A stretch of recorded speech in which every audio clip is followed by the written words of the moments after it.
मियां नवाज शरीफ के नुमाइंदे जो हैं आर्मी चीफ और आईएसआई की मीटिंग में शामिल नहीं थे। ये उनकी स्टेटमेंट इंतहाई जहानत पर मबनी है। मरीम नवाज की जो फ्रस्ट्रेशन है खानदान में खुल के सामने आ रही है। मियां नवाज शरीफ की जो तकरीर थी वो मियां शहबाज शरीफ के इल्म में नहीं थी कि वो क्या करने जा रहे हैं, उनसे खुफिया रखी गई। शहबाज शरीफ भी हैरान और शशदर थे। उनके आप एपीसी में चेहरे के तासुरात देखें। उन्हें इमरान खान को दुश्मन की बजाय आर्मी को अपना दुश्मन गर्दाना। नवाज शरीफ ने यह तकरीर क्यों की और शहबाज शरीफ से खुफिया क्यों रखा? अस्सलाम वालेकुम, मेरे पास आज आपके लिए ब्रेकिंग न्यूज़ है। दो तीन इकट्ठी ब्रेकिंग न्यूज़ हैं और ये ब्रेकिंग न्यूज़ मैं आपसे शेयर करने जा रहा हूँ।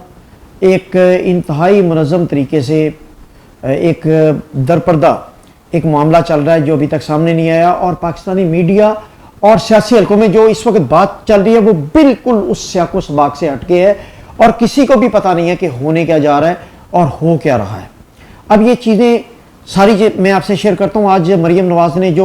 अदलिया के बाहर स्टेटमेंट दी है कि मियां नवाज शरीफ के नुमाइंदे जो हैं वो आर्मी चीफ और आईएसआई डीजी आईएसआई की मीटिंग में शामिल नहीं थे, तो ये एक ऐसी स्टेटमेंट है जिसे फिर हुकूमती हलकों में और मीडिया में ये कहा जा रहा है कि मरीम नवाज ने एक मरतबा फिर सियासी तौर पर खुदकुशी की और ऐसी स्टेटमेंट दी है जो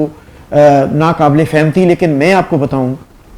कि ये उनकी स्टेटमेंट इंतहाई जहानत पर मबनी है और बड़ी सोची समझी प्लानिंग और मनसूबाबंदी के तहत उन्होंने ये स्टेटमेंट जारी की है और ये बाकायदा डिस्कस करके मियां नवाज शरीफ से तय करके ये स्टेटमेंट दी है।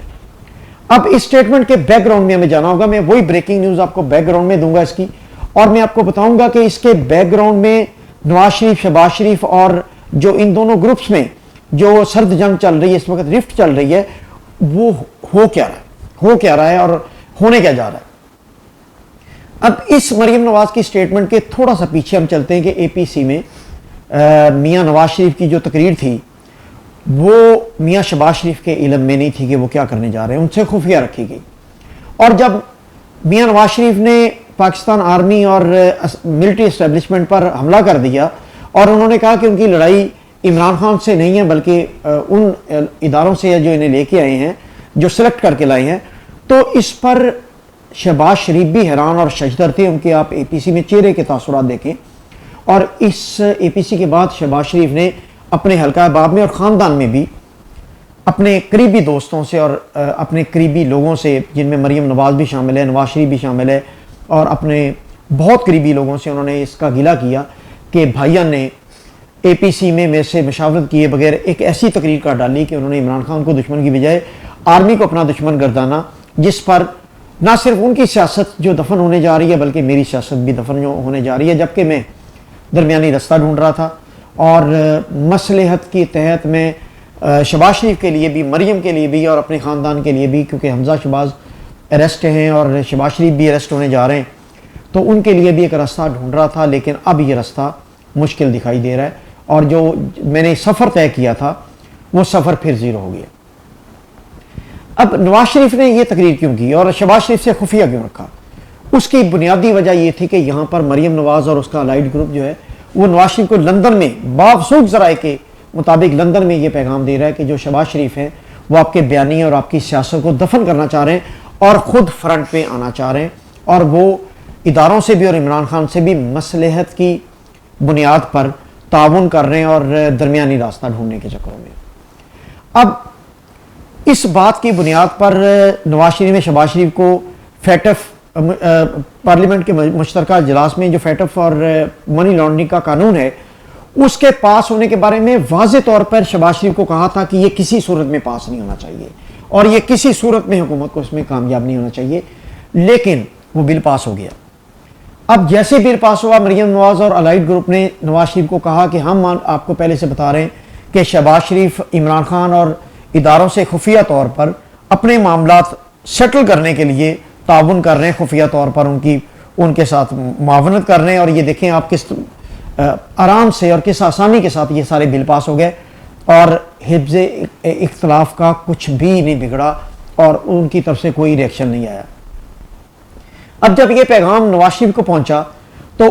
वो शदीद गुस्से में आए और उन्होंने एपीसी में जो अपना खिताब है वो शहबाज शरीफ से खुफिया रखा। और शहबाज शरीफ जो है वो बेसिकली ये चाह रहे हैं कि कोई दरमियानी रास्ता निकले, और उन्होंने भाई को भी बड़ा यकीन दिलाने की कोशिश की। मरियम को भी कहा कि एक मरतबा अगर मैं एक दरमियानी रास्ता तलाश करने में कामयाब हो जाता हूं तो आपको भी रिलीफ दिलवाऊंगा। मरियम नवाज को क्योंकि हुकूमत बाहर नहीं जाने दे रही बाप के पास, और नवाज शरीफ क्योंकि लाइफ टाइम नाअहल हो चुके हैं। जब नवाज शरीफ को यह पता चल गया 2 साल में कि तमाम तर कोशिशों, हर तरह के बैकडोर राब्तों से ये बात सामने नहीं आ रही कि मरियम नवाज को सियासत में इन किया जाए या नवाज शरीफ को सियासत में इन किया जाए, तो नवाज शरीफ ने फ्रस्ट्रेशन में ये फैसला कर लिया कि हम नहीं तो कोई भी नहीं, यानी अगर मेरा खानदान नहीं होगा तो शहबाज शरीफ का खानदान भी सियासत से आउट हो। अब ये वो सारे मामला हैं जो मैं आपको ब्रेकिंग न्यूज देने जा रहा हूं कि इस सारे तनाजर में सोची समझी और जहानत पर मुश्तमिल नवाज शरीफ की APC में जो तकरीर थी वो उसका सियाको सबाक बड़ा ही कैलकुलेटेड था। और आज की मरियम नवाज की जो स्टेटमेंट है कि उनके नवाज शरीफ के नुमाइंदे नहीं शामिल थे DGISI और आर्मी चीफ की मुलाकात में,